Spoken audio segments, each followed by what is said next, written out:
സ്വത്ത് തർക്കമാണോ ഇത്? പോയി പോലീസില് അതെ അതെ അവര് പരാതി കൊടുത്തത് അങ്ങനെയാണ്.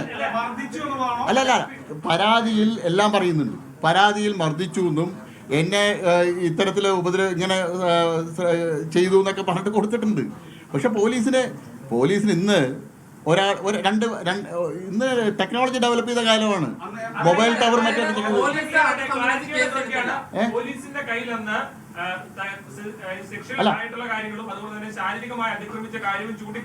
പരാതി കൊടുത്തിട്ടുണ്ട്.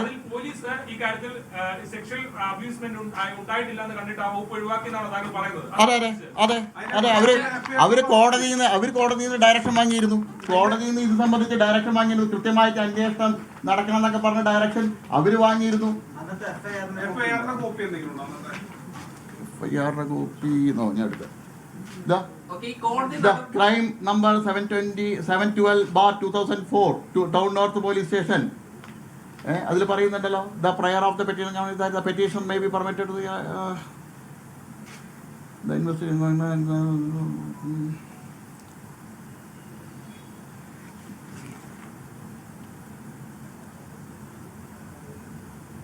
ഇതിൽ കൃത്യമായിട്ട് പറയുന്നുണ്ട്. ഈ പരാതിക്കാരി ഇതിനു മുമ്പ് ലൈംഗികാതിക്രമം എന്നുള്ള പരാതി ഉയർത്തിയിരുന്നു. 2014 പരാതി കൊടുത്തതിന്റെ അടിസ്ഥാനത്തിലാണ് എഫ്ഐആർ. അല്ലല്ല അതായത് സ്വത്ത് തർക്കം സിവിൽ കേസായിട്ട് കോടതിയിൽ കൊടുത്തു. പോലീസ് സ്റ്റേഷനിൽ ഇത്തരത്തിലൊരു പരാതി 2014 കൊടുത്തു. 2014 കൊടുത്തു.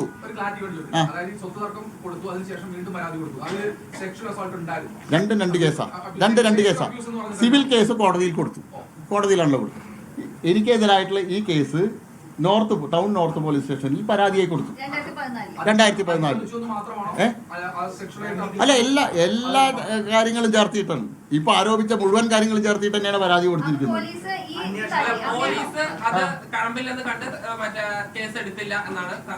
അതെ അത് അവിടെ നിൽക്കട്ടെ, കോടതി നടപടികൾ നിൽക്കട്ടെ. ഇപ്പൊ BJP സംസ്ഥാന പ്രസിഡന്റിന്റെ പുതിയൊരു പരാതി ആയിട്ടാണ് ഈ താങ്കൾ ലൈംഗികമായി ചൂഷണം ചെയ്തു എന്ന പരാതി പോയിരിക്കുന്നത്.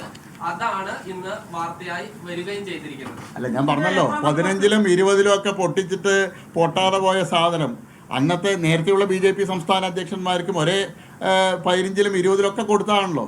അന്നെല്ലാം പാർട്ടിയുടേതായിട്ടുള്ള അന്വേഷണം നടത്തി ഇതിൽ കഴമ്പില്ല എന്നുള്ളതിൻ്റെ പേരിൽ പാർട്ടി നടപടി എടുക്കാതിരുന്നു. ചില ആളുകൾക്കെതിരായിട്ടുള്ള പരാതിയിൽ കഴമ്പുണ്ട് എന്ന് പറഞ്ഞിട്ട് പാർട്ടിയിൽ നിന്ന് മാറ്റി നിർത്തിയിട്ടുണ്ട്. അതറിയാമല്ലോ അല്ലേ? ചില ആളുകൾക്കെതിരായിട്ട് പരാതി ലഭിച്ച സമയത്ത് അത്തരം ആളുകൾക്കെതിരായിട്ട് ലഭിച്ച പരാതിയിൽ കഴമ്പുണ്ട് എന്ന് പറഞ്ഞിട്ട് അത്തരം ആളുകളെ സമാനമായിട്ടുള്ള പരാതി ലഭിച്ച ആളുകളെ പാർട്ടിയിൽ നിന്ന് മാറ്റി നിർത്തിയിട്ടുണ്ട്. ഇന്ന് ഈ 15-ലും ആരാണെന്ന് നിങ്ങൾക്കറിയാലോ. സന്ദീപ് വാര്യരെ മാറ്റി നിർത്തിയത് നിങ്ങൾക്കറിയില്ലേ? പാർട്ടിയിൽ നിന്ന് സമാനമായിട്ടുള്ള പരാതിയാ. എന്നെ 1984 തൊട്ട് ഈ പ്രസ്ഥാനത്തിൽ വർക്ക് ചെയ്ത ആളാണ്. എന്നെ ഒരു ദിവസം പോലും ഈ സംഘടനയിൽ നിന്ന് മാറ്റി നിർത്തിയിട്ടില്ല.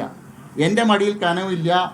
ഏത് തരത്തിലുള്ള അന്വേഷണം വന്നോട്ടെ എനിക്ക് യാതൊരു വിധത്തിലുള്ള ഭയവുമില്ല. ഒരു കാര്യം ഞാൻ വ്യക്തമാക്കാൻ ആഗ്രഹിക്കുന്നു. VD സതീശനും കോൺഗ്രസിൻ്റെ നേതാക്കളും എന്നെ ഈ ഓലപ്പാമ്പ് കാണിച്ച് ഭീഷണിപ്പെടുത്തി ഈ രാഹുൽ മാങ്കൂട്ടത്തിൻ്റെ ഈ വിഷയത്തിൽ നിന്ന് പാലക്കാട് സമരരംഗത്ത് BJP എന്ന് മാറ്റാമെന്ന് വിചാരിച്ചിട്ടുണ്ടെങ്കിൽ അത് നടക്കാൻ പോകാത്ത സ്വപ്നമാണ്. ഇതില് അന്ന് പാർട്ടിക്കുള്ളിൽ നിന്ന് എനിക്കെതിരായിട്ട് 15-ലും 20-ലും ഇത് ഓപ്പറേറ്റ് ചെയ്ത ആള് ഇപ്പൊ കോൺഗ്രസിനകത്ത് നിന്ന് ഓപ്പറേറ്റ് ചെയ്യും.